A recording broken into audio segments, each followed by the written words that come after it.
Listen, before we get to anything else, can we talk about something a little near and dear to my heart?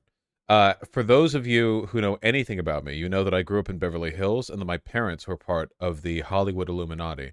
And by that, what I actually mean is that my dad was a visual effects artist for many years and occasionally a visual effects director and a very talented artist. And he worked on Babylon 5, a lot of projects that I don't remember because there is a hormone in the brains of children that makes them forget what it is their parents do for a living. The VFX industry is historically like one of the most exploited divisions of Hollywood because it was created after the Reagan presidency when unions really took a shot to the gut. See, all the other guys who work in Hollywood, all the other like types of jobs you can have, well, not all, but almost all, have broad unions that afford them the ability to go on strike or to demand better wages or better treatment in a way that visual effects artists don't. And what's happening right now is the WGA strike, the Writers Guild of America strike, which I want to talk about briefly because A, it really highlights the important how important collective action is for labor. B, I think it's really funny that for a while TV shows are actually going to be written worse. Personally, I'm just curious. I'm just curious of like where that goes in an artistic sense, right? Here, kick it off, Vox writer. There will be a major impact on Hollywood if the strike lasts a long time, if there is one. Here now to talk more about the impacts of the possible strikes is Vox's Alyssa Wilkinson. Thank you so much for being here. Good morning to you. Why are the stakes so You can tell they're a Vox writer because they look woke. High, and even higher with this strike than the one compared in 2007? Yeah, if you look at what was going on in 2007, it was right at Oh, did you guys know that the last one, the 2007 Writers Guild strike was apparently the reason why Jesse Pinkman got to be like the second main character of Breaking Bad? Apparently the writers strike, the original one, led to changes in the script when originally Jesse Pinkman was going to die in season 1. So, if you want any argument for like the benefits of collective action, we ended up getting probably the best prestige drama television show in history. And it got as good as it was. And we got mainstream representation for T-Boy swag, which Jesse Pinkman is, of course, the a representative of, thanks to the previous strike. the dawn of the streaming age. And at that time, actually, originally the offer on the table to writers was that they wouldn't have a piece of the pie for any work that was on streaming. None of us really kind of understood what streaming was going to be. That's a myth. The decision to keep Jesse was made prior to the strike because Vince Gilligan liked their chemistry. Oh, okay. Can I still believe it though? Would it be okay if, as a treat, I got to keep believing that a writer strike caused that? Because I will anyway.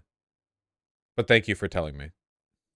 know that half of writers who work on series are writing for streaming services. That many shows end up airing on streaming services, and that's where people are getting their residuals from, which is often the way that people pay the bills. But the negotiation back in 2007 didn't put streaming on parity with broadcast TV. So writers are finding themselves with, less and less income and less viability for actually making a living. And then on top of it, we have the looming threat of AI, which really could be a tool that studios might use to cut writers. Hank was going to be killed? They were going to kill Hank? Oh man, I'm glad the writer's strike, for real then, I'm glad the writer's strike happened because Hank ended up being one of the funniest and most mimetic characters in the entire show. Not to mention, how would you have turned the clock on Walter and Jesse without, you couldn't have had Ozymandias in the final season.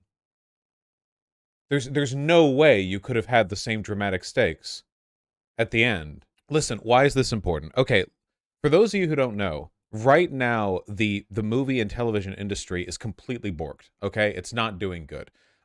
Streaming has been one of the things that's led to its death, unfortunately.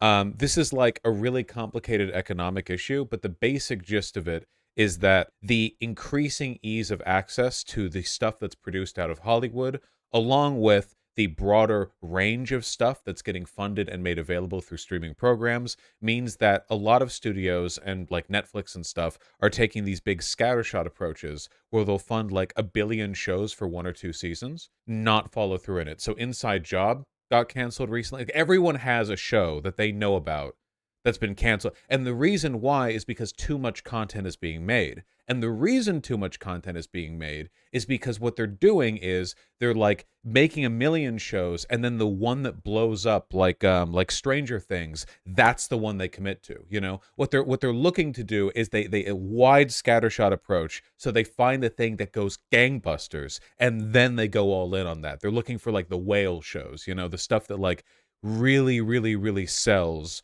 the entire platform, basically. And this is like a really destructive model because it basically is like the death of all niche media. You can't have like a kind of under the radar cult classic hit that just goes on for 6 seasons anymore. That's not a thing that can happen anymore because it's not a part of the production model. It's a huge issue. And because there's so much stuff being scattered around, so little time being given to every project, writers are being treated as gig workers. Now, if you know anything about like good media, we were talking about Breaking Bad, that would be an example, but like good, like, you know, a television movie, you know, writers are an indispensable. I mean, like, you don't just show up like 9 to 5 and then do the writing and then leave. Like, good writing is like long term. You sit on these projects for years, developing and iterating and improving and editing to like cut it down into a perfect, well, as best as you can, piece of work. That can't happen in the industry currently. Gig working conditions have been really bad for writers. They've been bad for consumers. That's why nobody should be opposed to the strike, okay? Everyone complains about what's happening right now to streaming media and media broadly. Like, this is purely for the benefit of the studio. It's a money-making tactic that is the death of artistic authenticity. You know, it's and they're talking about like deferring this to AI. That's not a meme. Studios would love to not have to pay writers and just have like algorithms write shows. They would love that. Immediately, everything that I've talked about is happening. How AI art would not be used as a tool to cultivate or to streamline, but rather as a brute force way of supplanting artistic creativity from real workers, producing shoddy, mediocre products for pennies on the dollar in a way that worsens everyone's lives except for the studio executives. And this strike is all about that. Vosh, don't undersell how Netflix chooses its shows. It involves WoW grinding mechanics. What? Oh, right. Yeah, one of the metrics that Netflix uses to determine whether or not a show gets continued is like watch time.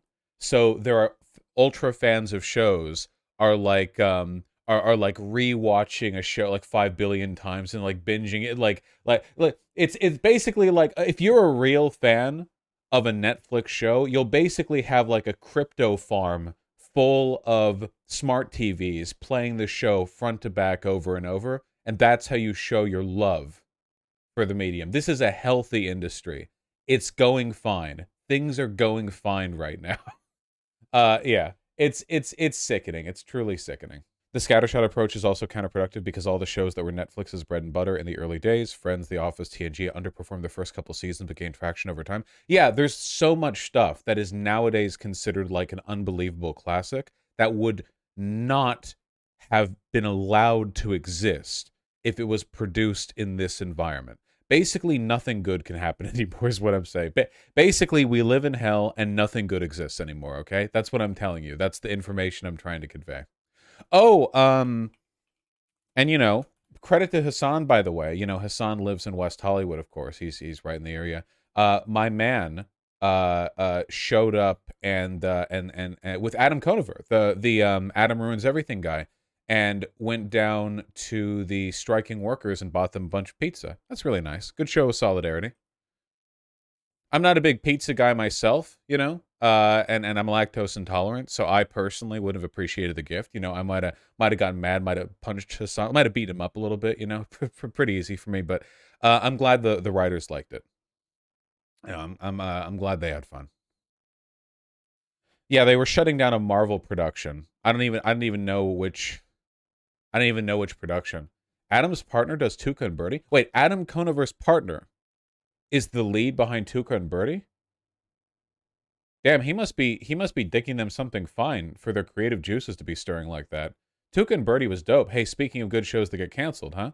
Get picked up by is it Adult Swim? Like it went to Netflix to Adult Swim? Was that what it went? Or was it the other way around? Adult Swim to Netflix? I don't remember. Critical Role paused to support the strike. Dope. Ayo Vosh, that stupid VGA kid was at the strike-in. Oh yeah, I saw that. That was so lame. The person who said something Bill Clinton Jewish at that one gaming thing. You guys know who I'm talking about. The person whose gig or whose bit is like they show up everywhere. Showed up to lay epically troll Hasan. Where's that clip? It was really sad. I just saw a bit of it, but like, look here. Oh, you know, he asked me to come on my show like a while ago and I turned him down. Or I just stopped responding. I ghosted him. Because like he doesn't have any belief or any like anything to say apart from he wants attention. So there's not like there's nothing there. It's completely vacuous, yeah. He's also like 10. He just wants to be famous, that's it. But he showed up with an I Love Landlord sign, which I'm personally offended by because this wasn't a strike about housing policy. What's going on? How you guys doing? We love landlords. We're here to protest against the landlords and the unions. We love them. We love that. Well, okay, so what I'm going to do is I'm going to like critique the delivery of this guy's bit, okay? So there's a real life strike going on for the Writers Guild, and he shows up to epically troll Hasan or whatever. So let's see how he does this. Let's see like the performance on display. What's going on? How you guys doing? We love landlords. The landlords have nothing to do with this. Like there's no effort being put in here. It's like weak, you know? We're here to protest against the landlords and the We're here to protest against the landlords. He stammers or like misspeaks and fucks it up like on line 2. And he's like, we are pro-landlord, we're anti-landlord. Wait, pro-landlord. Like, yeah. unions. We love them. We love landlords. We love landlords. We love them a lot. We're all against unions. They're not fair to the corporate companies. The more you do that... Unions don't have anything to do with landlords. In this context, at least. Hasan's just standing there. And the more you end up hurting... You end up hurting... The more you end up hurting the capital... You end up hurting the capital. And he's just repeating what Hasan says. He's literally just doing the... He's literally just doing the thing where you repeat. He's like a baby. What? I guess I don't mind people who just want to be famous, but like, what? Can't you be funny too?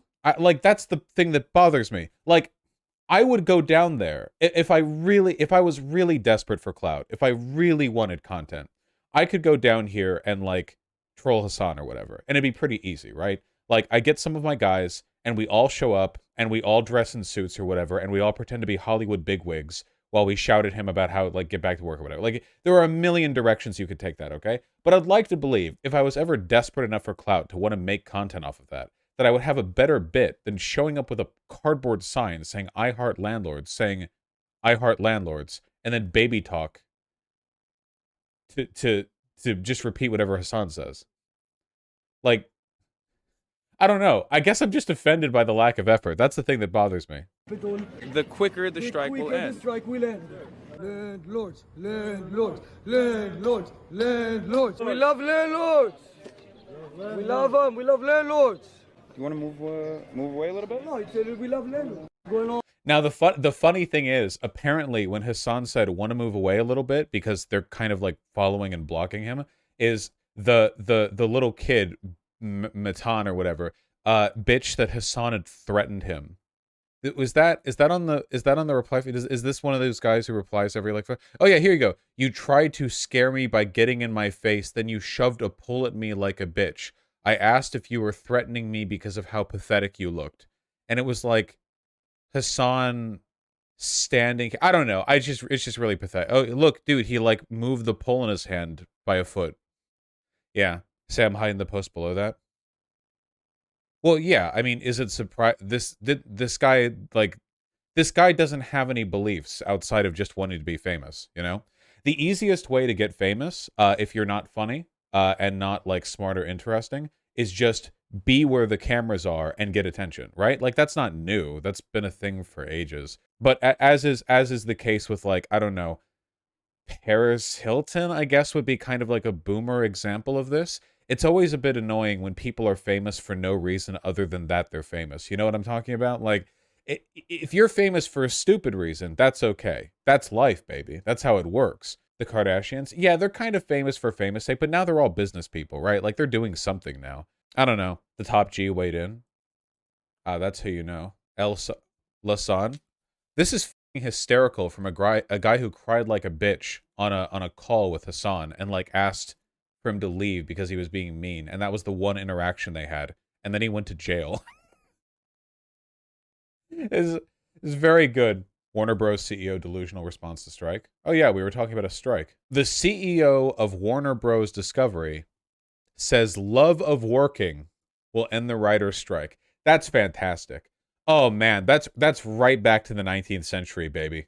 That's right back there. This some pompous with a top hat and a cigar on like the penthouse loft of his factory going, they'll get over this soon enough.